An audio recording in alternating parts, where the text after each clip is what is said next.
네, 안녕하세요. 이광훈입니다.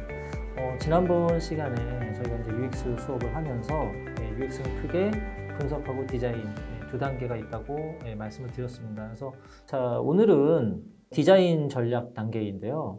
실질적으로 여러분들이 기획을 하시거나 디자인을 하실 때 그 UX적인 디자인은 무엇이며 UX적인 기획은 무엇인가? 제일 중요한 거는 이제 UX를 할 때 분석 단계가 있다고 그랬잖아요. 그 분석 단계를 바탕으로 해서 디자인으로 전이를 시키는 거. 이게 UX 디자인입니다. 많은 회사에서 UX를 많이 다룹니다. UX를 다루면 분석은 분석대로 따로 놀고요. 디자인과 기획은 또 따로 놀아요. 그렇게 할 거면 안 하는 게 낫습니다. 왜냐하면 분석을 한 게 아무런 의미가 없게 되겠죠. 그래서 이 지점이 가장 중요한 포인트라고 보실 수 있습니다. 그러니까 분석을 기반으로 해서 디자인에 반영을 시키는 것. 이게 바로 UX 기획, UX 디자인이라고 보시면 될 것 같습니다. 그러면 모바일 디자인 전략은 어떻게 해야 되며 분석하고 연결해서 어떻게 작업을 해야 될지 한번 설명을 드려보도록 하겠습니다. 일단 UX 디자인 프로세스, 우리 보통 이제 디벨롭 단계라고 얘기를 하는데요. 디벨롭 단계에서 어떻게 구현이 되는지 한번 확인해 보시고, 그리고 이제 디자인의 출발입니다. 아키텍처, 우리 보통 인포메이션 아키텍처 IA라고 얘기를 하죠. 그래서 메뉴 구조를 어떻게 잡는지 이 부분에 대해서 공부를 해야 됩니다. 이 IA를 하는 지점이 디자인과 분석의 정중앙이라고 저는 생각을 합니다. 그 다음에 아무래도 이제 이 디자인을 잘 하시려면 트렌드에 좀 밝아야 됩니다. 그래서 디자인 트렌드를 한번 좀 공부를 해보시고요. 애플, 그 다음에 뭐 구글, 그리고 네이버, 그 다음에 노키아 이렇게 네 개의 회사에서 예전부터 이제 그 가져왔던 UX 디자인 키포인트에 대해서 한번 설명을 드리고요. 그다음에 조금 더 이제 사실적으로 UI 가이드라인에 대해서 한번 공부를 해보실 건데, UI 가이드라인은 그냥 뭐 구글 홈페이지나 애플 홈페이지에 가서 찾아보시면 되는데요. 발췌하고 적용시키기가 상당히 까다롭습니다. 그래서 그런 부분들에 대해서 제가 설명을 한번 드려보도록 하겠습니다. 자, 우선 지난번에 설명을 드렸던 것처럼 더블 다이아몬드 프로세스가 있죠, 그죠? 그래서 보통 이제 4D 프로세스라고 얘기를 합니다. 디스커버 단계, 디파인 단계, 디벨롭 단계, 딜리버 단계. 그 중에서 이제 디자인의 영역은 딜리버 단계입니다. 그러니까 디스커버와 디파인에서 분석을 많이 했던 그 내용을 기반으로 해서 디벨롭 단계, 우리가 기획과 디자인할 때는 어떻게 해야 되는지. 제일 중요한 포인트는 서비스 시나리오 작성하는 겁니다. 서비스 시나리오 없이는 기획이라든가 디자인을 거의 하기가 불가능합니다. 그래서 시나리오를 많이 짜야 됩니다. 보통 이제 우리는 일반적인 개발사라든가 이런 데서 기능 명세서라든가 프로세스 명세서라는 이름으로 어느 정도의 서비스에 대한 그 시나리오는 작성을 하게 되는데, 사용자별, 상황별로 구성을 하고요. 스토리보드라고 하는 말이 사실 우리나라에서만 사용이 된다고요. PPT로 스토리보드를 만들어서 다시 뭐 포토샵 같은 디자인 툴로 쓰고 파일명으로 만들어서 다시 개발단한테 넘기는 이 방식이 상당히 헤비합니다. 이 부분을 좀 라이트하게 가져가야 된다. 이건 이따가 디자인 툴, 그거 설명할 때 잠깐 설명을 드리겠고요. 일단 플랫폼별 아키텍처, IA를 먼저 작성을 하셔야 됩니다. 모바일과 웹이라든가 아니면 엔스크린. 엔스크린은 우리가 일반적으로 얘기하는 건 TV 같은 것들, 아니면 시계, 이런 데 들어가는 것들인데, 이런 거에 대한 아키텍처가 달라요. 똑같은 서비스를 하더라도. 그래서 그런 부분들을 먼저 아키텍처를 만들어 보시고, 그 다음에 와이어프레임 제작이라고 되는데, 요즘은 와이어프레임과 GUI가 거의 동일시되는 그러한 추세입니다. 자, 그래서 와이어프레임을 제작을 하고 기능 명세서, 프로세스 명세서, 이게 일반적인 경우입니다. 그 다음에 스토리보드 작성을 하고요. 근데 스토리보드는 저는 굳이 작성 안 해도 된다. 그냥 UI와 GUI로 들어가셔도 뭐 제가 볼 때 괜찮을 것 같아요. 그 다음에 GUI 디자인하고, 그 다음에 인터랙션 디자인. 요즘에 이제 되게 많이 핫해졌죠. 인터랙션 영역이.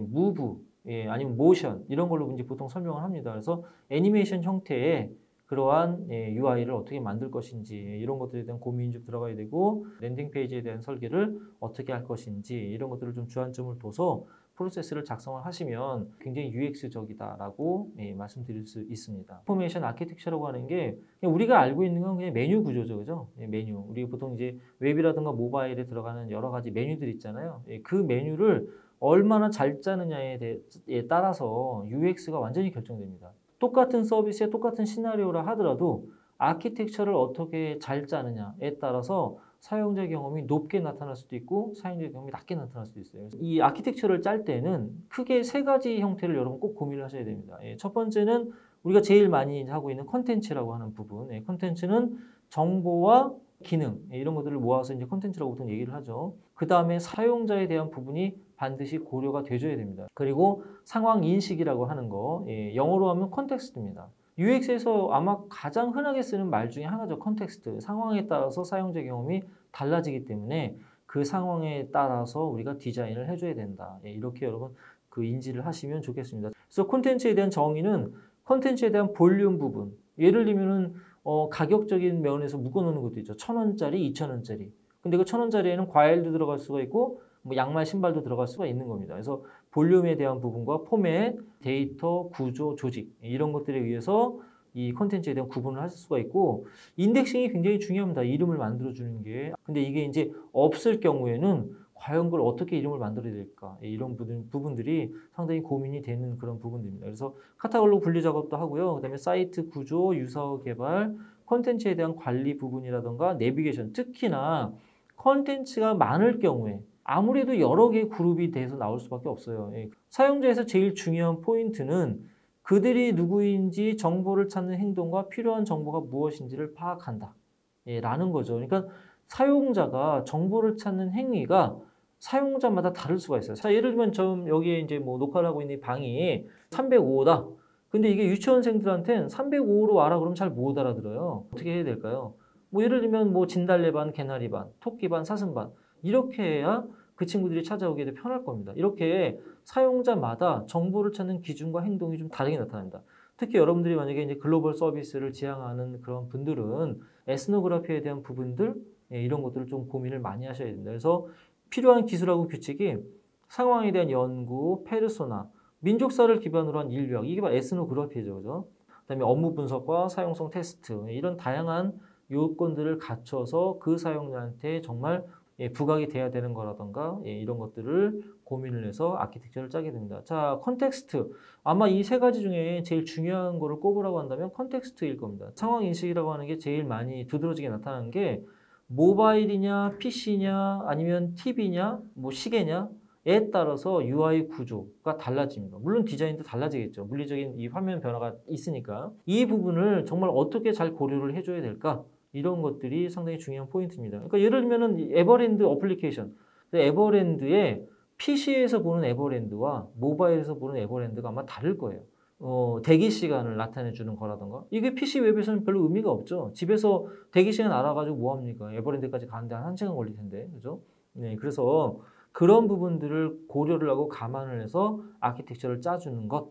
그게 바로 상황 인식이라고 보시면 될 것 같습니다. 자, 기술과 규칙은 사용자 요구사항. 즉, 사용자가 모바일로 접근을 하느냐, 외부로 접근하느냐에 따라서 사용자가 요구되는 사항이 좀 다르다. 그 다음에 프로젝트의 범위와 정의, 그리고 고객에 대한 기대치 관리와 기술적 환경적 제약, 이런 것들. 예를 들면 모바일은 메뉴 수가 PC보다는 당연히 많지가 않겠죠. 그런 것들을 감안해서 아키텍처를 짜줘야 된다는 거예요. 그래서 이 세 가지 형태가 아키텍처를 짤 때 가장 기반이 되고 중요시하게 됩니다. 저는 지금 여기에 뭐 되게 여러 가지 가지고 나왔는데 실질적으로는 이 뎁스, 보통 우리가 하이라키 구조라고 얘기를 합니다. 메뉴 구조를 표현하는 이 방법. 이거는 꼭 표현이 되줘야 됩니다. 아키텍처를 짜실 때. 그리고 설명 부분이죠.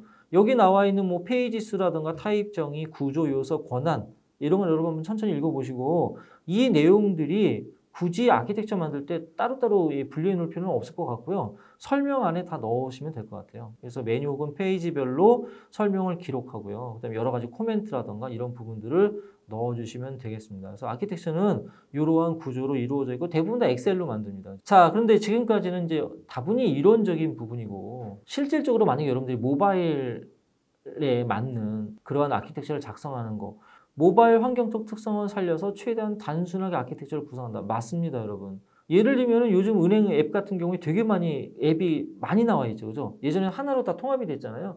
지금은 하나에 너무 많이 통합이 되게 되면은 모바일 어플리케이션이 무거워질 수도 있고 사용자가 헷갈려 합니다, 굉장히. 그래서 그런 것들을 살려서 모바일 어플리케이션은 한두 가지 기능을 가지고서 최대한 단순하게 아키텍처 구성을 해야 됩니다. 자, 서비스 동선을 최소화하고 최소한의 동작으로 서비스의 만족을 높인다. 모바일은 보통 뒤로 가기가 한 번밖에 안 돼요. 예, 뭔가 팝업으로 표현한다든지 이런 투데스 정도까지만 하셔야지 너무 길게 하시면 안 됩니다. 또 드릴다운 방식 사용, 뭐 예를 들면 공지사항을 누르게 되면 한 3단계 들어가서 공지사항을 눌러야 되는데 홈 화면에 그냥 걔가 쇼컷 형태로 나와 있어서 걔를 누르면 바로 공지사항 갈 수 있게, 이런 거 갖다 우리가 보통 드릴다운 방식이라고 얘기를 하는데, 드릴다운 방식 같은 거를 사용을 해서 사용자 접근성을 굉장히 높인다라든지, 사실 이 장표에서 설명을 드리고자 하는 거는 이 모바일 성향에 대한 이 메뉴, 이거를 갖다 여러분들이 좀 미리 알아두시면 좋습니다. 홈이라고 하는 개념이 있어요. 메뉴에 대한. 홈은 여러 개의 서브에 대한 그러한 컨텐츠를 알기 쉽게 하기 위해서 별도의 하나의 페이지를 만들어 놓은 겁니다. 보통 모바일은 홈, 압축된 그런 홈 화면을 하나 정도는 꼭 두고 갑니다. 예, 그 다음에 피처드, 추천이라고 하는 부분을 내세우는 게 좋습니다. 만약에 이제 뭐 쇼핑몰 같은 경우에 뭐 의류다, 전자제품이다, 그 다음에 음식이다, 캠핑용품이다, 이렇게 나눠져 있는 게 웹에서 분류가 됐다라고 한다면, 모바일은 그냥 뭐 오늘의 특가라던가 아니면은 오늘 꼭 사야 될 거, 아니면 추천 상품, 이런 걸로 메뉴화를 시켜놓는 게 좋다라고 하는 겁니다. 예를 들면 전자제품이나 모니터 사고 싶은데 모니터 어떻게 사죠? 아키텍처 상에서는 만약 그런 게 카테고리 구분이 안 되어 있으면 그럴 때 이용하는 게 검색입니다. 검색. 모바일은 검색에 굉장히 특화되어 있게 만들어 놔야 됩니다. 예, 물론 이제 검색에 대한 편의성을 높이기는 해야 되는데, 그렇게 아키텍처를 짜주시는 게 좋다. 네, 그리고 마이 페이지 거의 필수죠. 옵션, 예, 이 어떤 설정에 대한 부분들이 거의 대부분 다 메뉴화에 들어가게 됩니다. 그리고 보통 이제 모바일 메뉴를 5개 정도라고 보고 있는데, 1개 정도는 모바일에 특화되어 있는, 예, 그런 메뉴 고민하셔가지고 이렇게 GMB를 만드시면 될 것 같습니다. 아키텍처 예시인데 이건 좀 잘 만든 케이스인데요. 예, 보통 이제 상단에 뎁스 처리가 되어 있고요. 예, 그다음에 밑에다가 이제 여러 가지 메뉴 구조도를 이렇게 채워 넣는, 예, 그러한 형태입니다. 엑셀로 만들었고, 예, 이러한 구조 정도면은 충분히